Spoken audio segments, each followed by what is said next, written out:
tres temas. Uno es el del asesinato, el otro es la disculpa que vino aquí a pedir un ciudadano y el otro la delegación de senadores que está ahorita en Estados Unidos.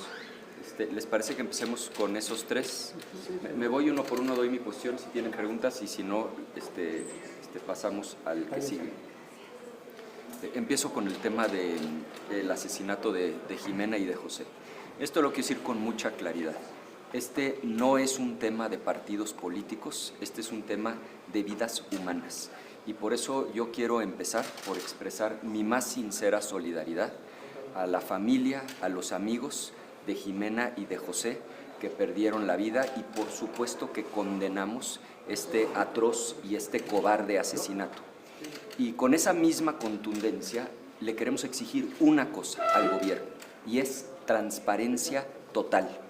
Porque en cualquier asesinato debe haber una investigación con celeridad, con profundidad, pero en este caso hay indicios de que se trata de un crimen de Estado y por lo tanto se debe transparentar quién estuvo detrás de este reprochable, condenable, inaceptable asesinato y cuáles son los motivos. ¿Existe alguna organización criminal que haya estado detrás? ¿Cuáles son las razones? Entonces, lo que nosotros exigimos es una sola cosa, transparencia total, que no vayan a ocultar la verdad y que conforme se esclarezcan los hechos, se hagan del conocimiento público. Aquí te podemos hacer Sí, una claro, pregunta. claro. ¿Cuáles son los indicios para decir que pudiera ser un crimen de Estado? ¿Qué indicios? Pues son dos fundamentales. El primero, la manera en la que ocurre el asesinato. Se ha informado que es una motocicleta que se acerca al vehículo con el propósito específico de asesinar a estas dos personas. Y en segundo lugar, pues se trataba ni más ni menos que de la secretaria particular, es decir, es normalmente la funcionaria más cercana, más próxima a la jefa de gobierno de la Ciudad de México. No estamos hablando de un asesinato que tuviera un móvil de robar una cosa, ni de un ciudadano que iba simplemente transitando por ahí. Estamos hablando del asesinato de una funcionaria pública y de un funcionario público de muy alto nivel, probablemente la persona más cercana que más tiempo pasa con la jefa de gobierno de la Ciudad de México. Por eso digo que esto merece no solamente como en cualquier otro caso una investigación con celeridad y profundidad, sino en este caso en particular transparencia total. La opinión pública tiene derecho a saber quién estuvo detrás y cuáles son las razones. ¿Puede haber algún trasfondo, usted, desde los elementos que se tienen hasta ahora? Claro que podría haberlo. Lo responsable en este momento es no especular, pero la única manera de que no caigamos en especulaciones es que haya transparencia de las investigaciones. No es casualidad, todo indica, el que se haya asesinado de esta manera a la secretaria particular de la jefa de gobierno de la Ciudad de México. Si existiera un trasfondo, la opinión pública tiene derecho a conocerlo. Por eso, por un lado, y en eso quiero hacer hincapié, toda nuestra solidaridad a la familia de Jimena, de José, a la propia jefa de gobierno y una sola exigencia, transparencia total. ¿Pero es un mensaje del crimen organizado por la plaza en la Ciudad de México?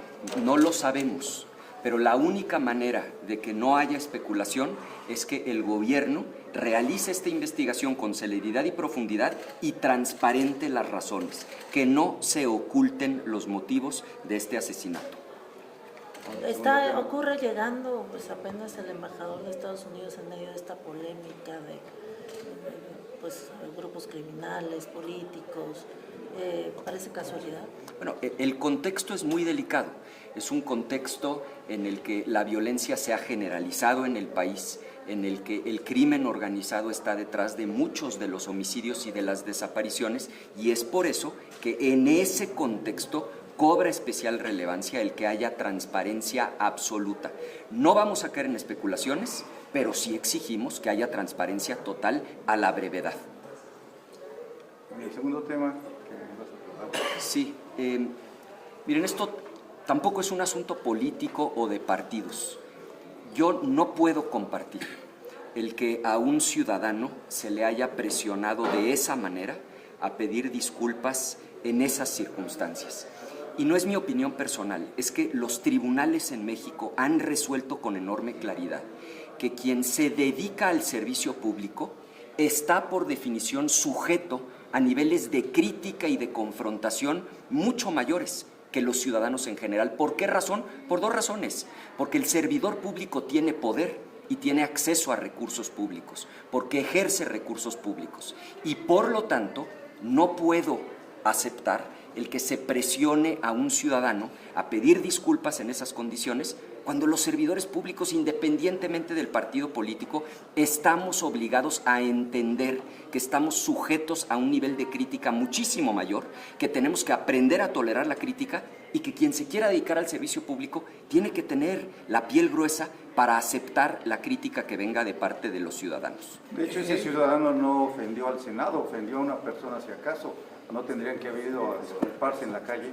Y lo que resalto es lo que ya han resuelto los tribunales en México en muchísimas sentencias. El que se dedica al servicio público tiene mucho poder y ejerce recurso público. Por lo tanto, tiene que entender que está sujeto a niveles de crítica muchísimo mayores que aquellos a los que estaría sujeto cualquier otro ciudadano. Entonces hay que aprender a recibir la crítica de los ciudadanos y no puedo aceptar. No me parece correcto el que se haya presionado a esta persona a ofrecer disculpas en esas condiciones. ¿Fue un exceso de poder? Es un problema de asimetría brutal, porque el servidor público tiene acceso a recursos, a abogados, a influencia en el Poder Judicial y el ciudadano no. Entonces, el hecho de que desde el poder se obligue a un ciudadano a actuar en esas condiciones me parece incorrecto y efectivamente podría tratarse de un abuso de poder. No es un problema de desvío, es un problema de asimetría. El servidor público tiene abogados a su disposición, tiene relaciones con medios de comunicación, tiene relaciones con el Poder Judicial, tiene relaciones con la Fiscalía, ejerce recursos públicos y por lo tanto un litigio, en este caso penal, entre un servidor público y un ciudadano es asimétrico, es decir, la cancha no está pareja. El llamado es a entenderlo, muy sencillo como lo han dicho los tribunales. Te dedicas al servicio público, estás sujeto a la crítica y estás obligado a aguantar niveles de crítica muchísimo mayores que los que está obligado a aguantar cualquier ciudadano o ciudadano particular. ¿Tienes algún comentario sobre el hecho de que haya utilizado las instalaciones del Senado y toda la parafernalia que hubo alrededor para darle relevancia a esa disculpa? Es exactamente a lo que me refiero. Esa es la asimetría de la que estoy hablando. El servidor público tiene acceso a estas instalaciones, a convocar a medios de comunicación, a abogados. El ciudadano común y corriente no lo tiene y por lo tanto la batalla es completamente asimétrica. E insisto, no es mi opinión, es lo que ya resolvieron los tribunales. Te dedicas al servicio público, tienes que entender que vas a estar sujeto a niveles de crítica muchísimo mayores que los de un ciudadano. Hay que tener la piel gruesa si uno se quiere dedicar al servicio público. Esta actitud de dictador, ¿no? Miren, como lo dije al principio, no es un asunto ni personal ni de partidos. Es un asunto que nos aplica a todos y a todas los que estamos en el servicio público, independientemente del partido político en el que militemos. Coordinador, ¿usted coincide con la presidenta que el senador Noroña debe de explicar esta situación que él llevó a cabo? Bueno, ella habló de transparentar. Sí estoy de acuerdo en que es importante que haya transparencia, pero sobre todo quiero insistir, lo que es importante es que debe haber conciencia de que el que se dedica al servicio público está sujeto a la crítica y al que no le guste, entonces que no se dedique al servicio público. Déjenme hacerles un último comentario sobre el tema de la delegación. El Partido Acción Nacional está participando formalmente en esta delegación que ya está ahora mismo en tránsito hacia Estados Unidos. Están ya confirmadas reuniones con congresistas y con senadores de Estados Unidos.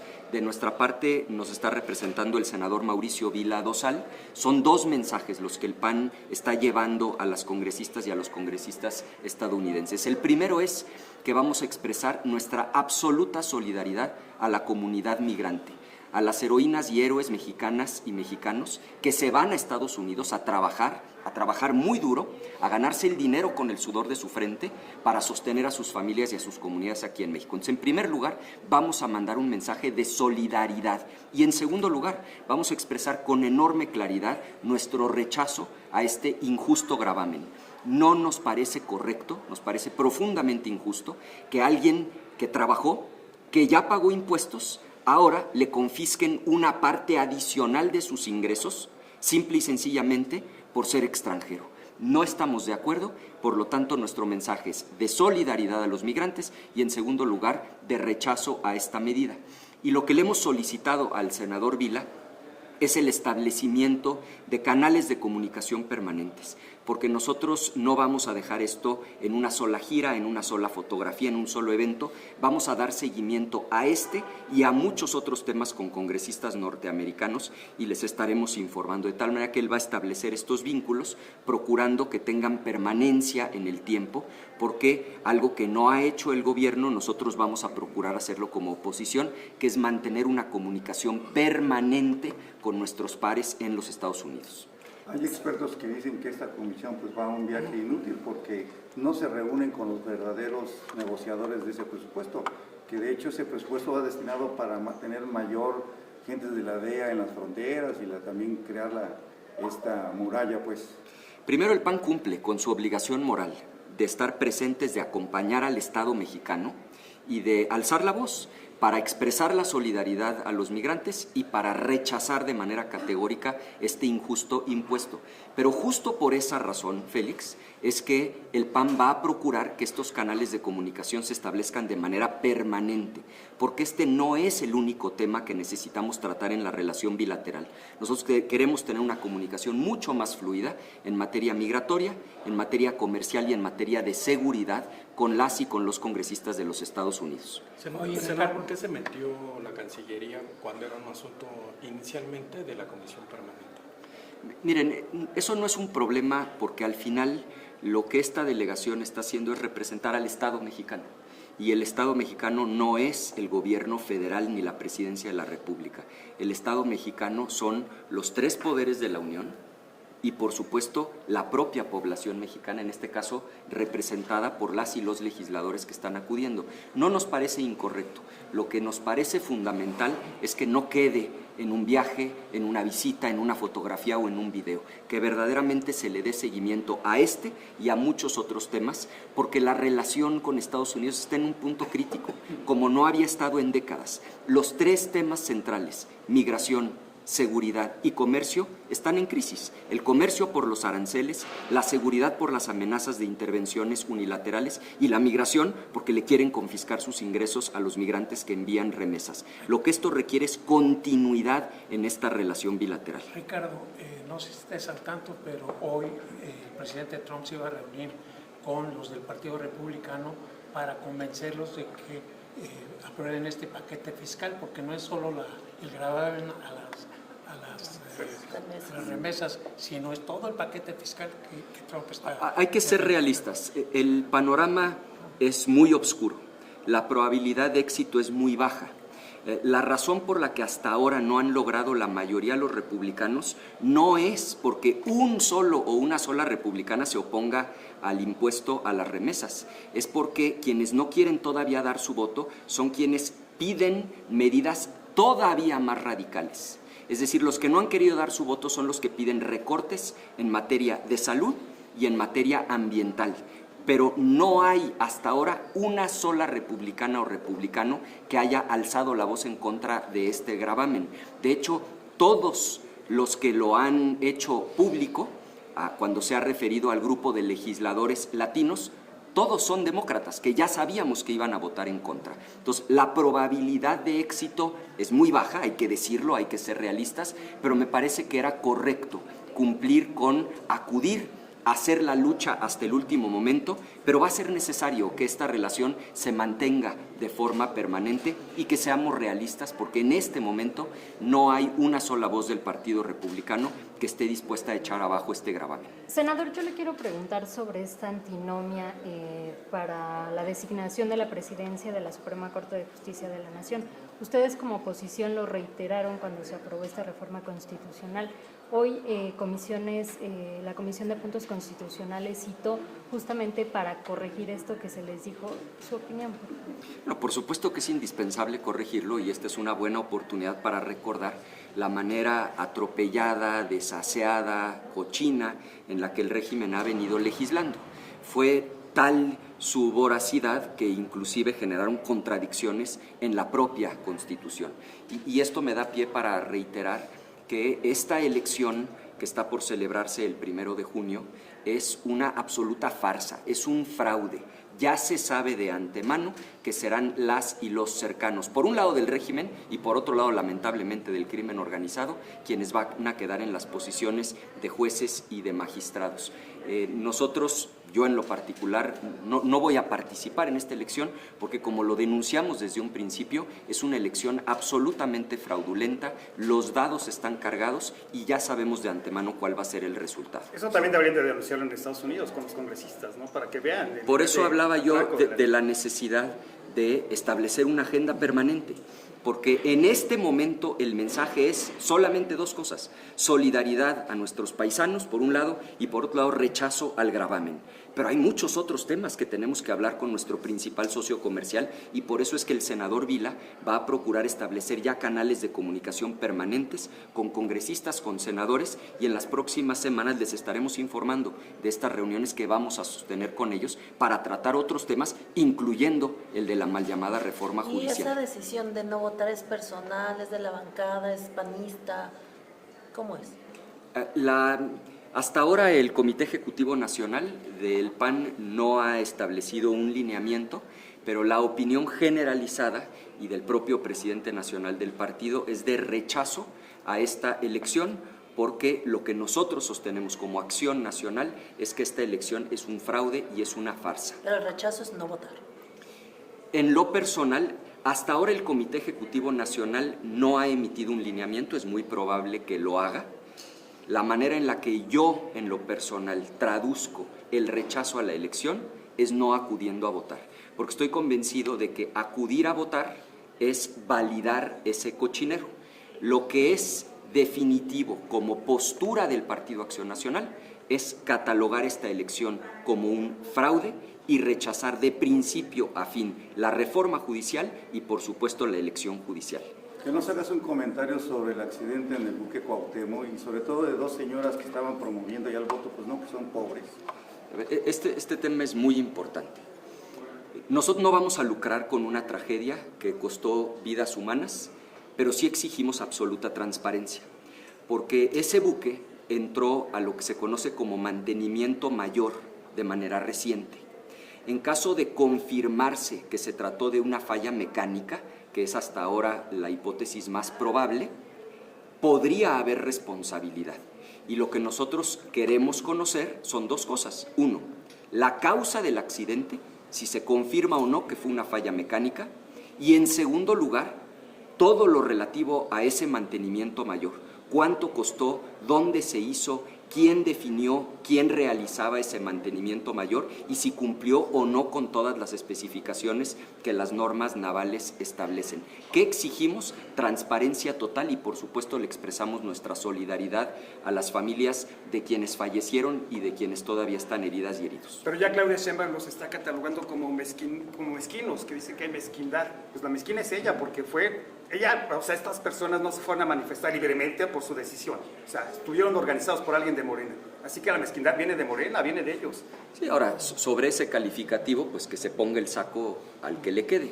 A mí no me queda el saco, mi posición es clarísima, de solidaridad con quienes perdieron la vida y de exigirle al Estado mexicano transparencia, porque si ese buque entró a un servicio de mantenimiento mayor, en caso de que se confirme que se trató de una falla mecánica, pues alguien tendrá que cargar con la responsabilidad y se tendrá que transparentar cuánto costó, dónde se realizó, quién definió dónde se realizaba ese mantenimiento mayor y qué fue lo que falló. Senador, ¿se podría pedir la comparecencia del secretario de Marina a la permanente? Aquí el primer paso es esperar el resultado de las investigaciones. Las autoridades norteamericanas han adelantado que podría tomar un mes el tener una resolución definitiva de cuál fue la causa. Ese es el primer paso.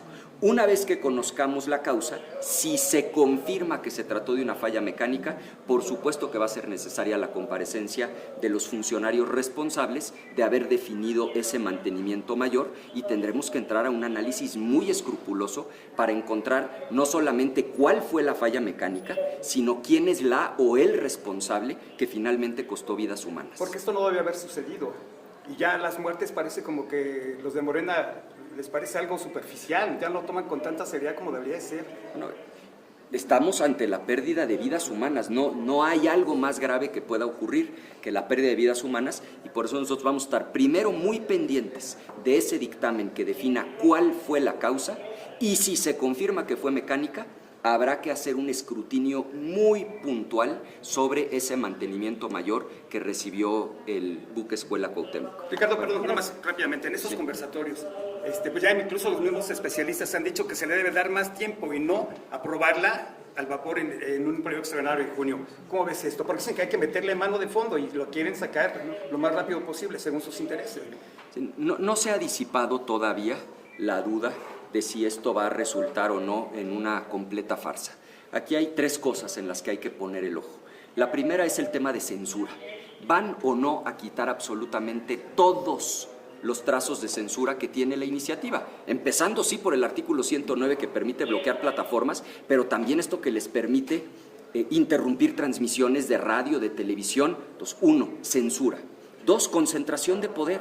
No es aceptable que una persona concentre esa cantidad de poder, y tampoco sería aceptable que creen un órgano colegiado de chocolate con integrantes que le responden incondicionalmente al gobierno. Lo que nosotros estamos exigiendo es que haya total y absoluta independencia del regulador en materia de telecomunicaciones. Y tercero, las múltiples violaciones al Tratado de Libre Comercio que nos van a meter en un problema económico. Está por verse si efectivamente esta reserva grande que se ha anunciado resuelve a fondo o no estos problemas. Los tenemos bien detectados y en cuanto esté público el documento, nosotros fijaremos nuestra posición. Estamos de buena fe acudiendo a los conversatorios, buscando que se corrija el dictamen, buscando echar abajo la ley censura. Si efectivamente se corrige, vamos a apoyar el proyecto. Pero si se mantiene la censura, si insisten en concentrar el poder, si insisten en violar el Tratado de Libre Comercio, lo vamos a denunciar y no vamos a acompañar. Pero los mismos especialistas han pedido que haya más tiempo para su discusión y no que sea en julio cuando se apruebe. Sí es importante el tiempo, pero más importante va a ser la voluntad. Si a nosotros nos prestan el documento, en 24 horas se los corregimos. Más que un problema de tiempo, este es un problema de voluntad. La 4T tiene una voracidad por el control. Eso es lo que hay detrás de todo esto. Por eso van por el Poder Judicial con la reforma. Por eso acabaron con los organismos autónomos como el INAI y el IFT. Por eso están buscando concentrar y poder tener bajo su yugo a los medios de comunicación, a las plataformas digitales a través de la Agencia de Transformación Digital. Es una voracidad de control. Vamos a ver si dan o no marcha atrás a esa voracidad de control y de censura. Gracias. Gracias.